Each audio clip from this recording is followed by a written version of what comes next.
had to get a new headlamp because someone decided to break into my car when I was parked at my family's house and steal my sunglasses and my headlamp.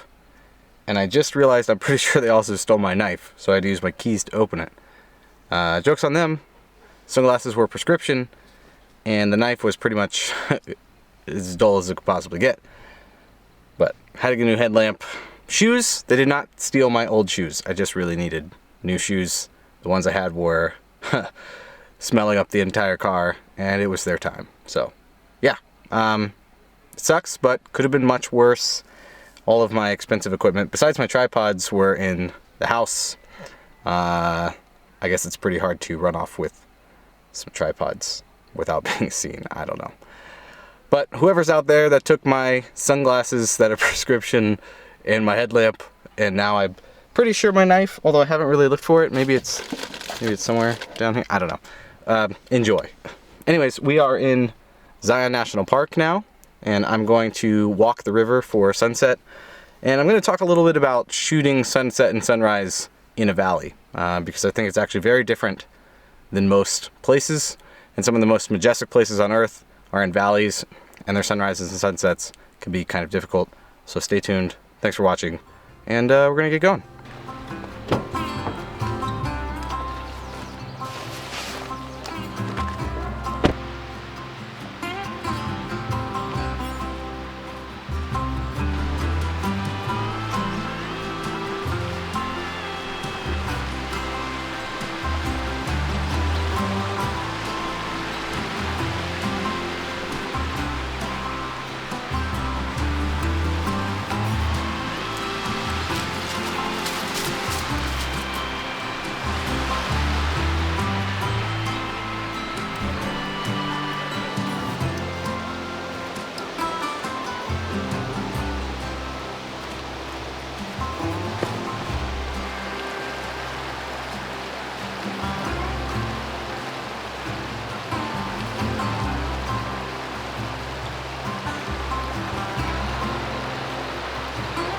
Alright, so I always start these things with alright, so I need to get a better idea. Anyways, alright, so the spot that I was started in was not the right spot.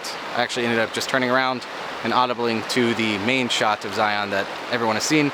Bridge is right behind me of this famous composition, and I mean, for good reason. I don't think compositions get better than this, and it's just, you park and just walk right to the bridge, and it's right there. You can take it with your iPhone. Actually, I did. I'll just put it up on the screen. Anyways, I probably won't take any shots. I think I got here too late. There was some light on the peak behind me, but that's the weird thing about valleys, and that's kind of what I want to make this episode about, is shooting in valleys like Zion is a valley, Yosemite is a valley, and even obscure things like 𝐒𝐤𝐢𝐚𝐥𝐬 in Switzerland is a valley. And it's very specific because you have to take that into account when you're shooting sunrise or sunset. In Zion specifically, I'm going to use as a reference, is that there really are not that many spots for sunset or sunrise. And that is because even right now I'm still about 30 minutes from sunset, but most of the light on all the peaks around me is gone. It's just because the sun sets behind some peaks over here, and all of the light leaves the valley, so you lose all of that light. So if you get some good light if there's cloud coverage in the background, it can work. But the majority of the time, you have to know very specific spots for sunset or sunrise. There's one we're going to go to tomorrow for sunrise, and I'll talk about this even more there.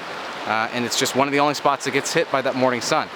So with those expectations, you should change things when you're going to a place like this to know that you don't necessarily need to shoot during golden hour. I would still wake up for it and try to get some shots in, but you'll notice that 1 or 2 hours past golden hour is usually when the light starts to fill the valley. It also means you're just not going to get beautiful light into the valley, but that also means no one does, right? It doesn't exist for literally anyone that's a photographer, because the sun just doesn't come into the valley enough. Things like Yosemite has very specific spots. In the winter, you can't go up the roadway to take sunrise or sunset shots at Half Dome because it's all snowed in. So you're kind of locked into the bottom of the valley. And the sun will come through and shine on specific spots. I have some of those shots. I'll put them on the screen now. But you just have to know that you're going to have to learn those things or try to look them up online It's not like you can go pretty much anywhere and just get a sunrise or sunset shot. And I think that's really important, like I said, for when you're going to shoot valleys, which a ton of people go to Yosemite or come to Zion and want to shoot photos. So I think that's important. I'm going to, I probably won't take any photos tonight, but I do think that tomorrow morning I'll talk about this a little bit more. We'll definitely take a photo then, just because I'll be a little bit more prepared. And again, this shot has been taken millions of times, and I don't think anything I'll take right now is special. Maybe I will, just for the video. Either way, probably take some B-roll and just enjoy the sunset, honestly. Sometimes it's nice to just come and not even take the camera out, even though I have this camera out filming myself. But thank you for watching. I'll see you in the morning, maybe a little bit more B-roll. If something epic happens, I'll start recording again, we'll do that. So, yeah, see you in a bit.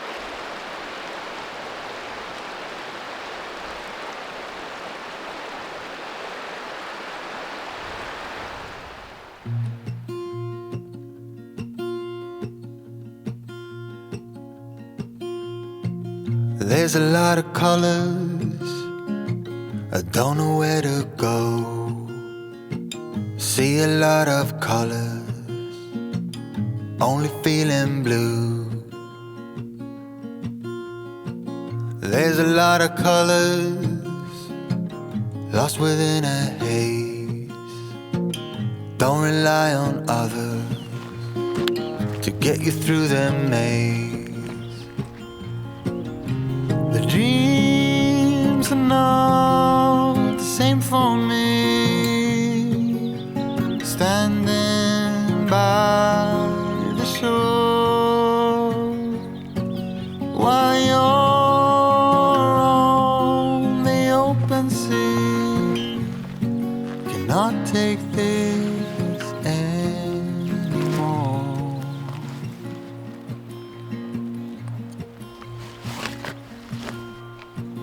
There are a lot of voices drowning in the sea. There's too many voices talking back at me. There are a lot of choices waiting to be made. Too many choices making me afraid. Dreams are not the same for me, standing by the shore while you're on the open sea. Cannot take this. All right, good morning, everyone. As you can tell, first thing is that it's not exactly before sunrise anymore. We are well over an hour past sunrise, which I'll get to in a second. I just wanted to mention the other good news, which was I found my knife last night, so it didn't get stolen, which is a fantastic thing because I use it for a lot of stuff in terms of, it's got a little tool thing on it. It doesn't matter, but I found it. So just like we talked about for sunset last night, sunrise, you can tell it's well over an hour past sunrise and there's still no light in the valley. There's no light in any parts of the stuff behind me. You can obviously tell the ridge behind me is getting hit by sun. And I'm actually at the de facto sunrise spot for Zion, just like we were at the main spot for sunset last night for the Watchman. Those two spots, not only do they work really well, I mean, the Watchman is a classic shot that you just can't beat. It's so easy. You park, you walk out, you take the shot. I mean, it doesn't line up better than that. But it's also really good for sunset because of the light.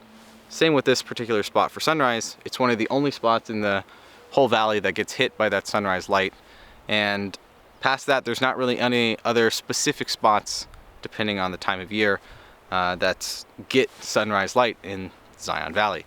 So I think it's really important because I particularly talk about sunrise and sunset a lot, and that how important that light is. But it's nice to know, and it's good to know that there are places that that light is not the best because it just doesn't work.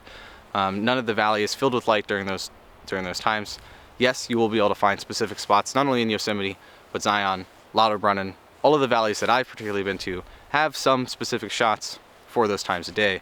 But realistically, something I've learned from Ben Horn, who, I mean, has an immense amount of content for Zion. I'm gonna link his channel down below. If you don't already follow him, you should. He shoots 8x10 film, and he comes here 2 to 3 times a year and films like 5 to 7 days worth of content. And he's explored this valley far more than anyone else I know, and has far more content than I'll ever be able to record here. And the one thing that I've learned from him specifically about Zion is that reflected light is probably the best light, the most important light while you're here. And while that does happen in some spots for sunrise and sunset, it doesn't necessarily mean that you have to be in the exact spot right as the sun comes up. The other thing to keep in mind is just try to be, I don't know, more creative with your compositions, because again, you're not going to have that golden hour light, and you can get away with a little bit more here. So I'm going to talk about the shot that I took a little bit. I really just wanted to make this episode about sunrise and sunset light, and it not being the most important thing at all times in places like Zion. So I hope you guys enjoyed. Let me show you the shot really quick. Like I said, we're well past an hour in sunrise, and all of this stuff will still be in shadow for probably another hour. So anyways, let me show you the shot. Let's go. All right, so here's our composition. It's a unique perspective on a shot that's taken pretty often. I just think it's really cool that there's this dead tree here, and it kind of leads your eye through the image. It's gonna be hard to tell since I'm gonna have to focus stack this image. I took 5 shots, one focused here, here, here, here, and here. And let me show you the background. Something else I did that you didn't see because I was taking the time lapse while I was setting up this shot is I've added a polarizer and a graduated neutral density filter to help just cut out some of that light in the top part of the image so that I don't have to exposure blend. And like I said, I was shooting about 30-40 minutes ago, so my exposure, the brightness was overall a little bit less.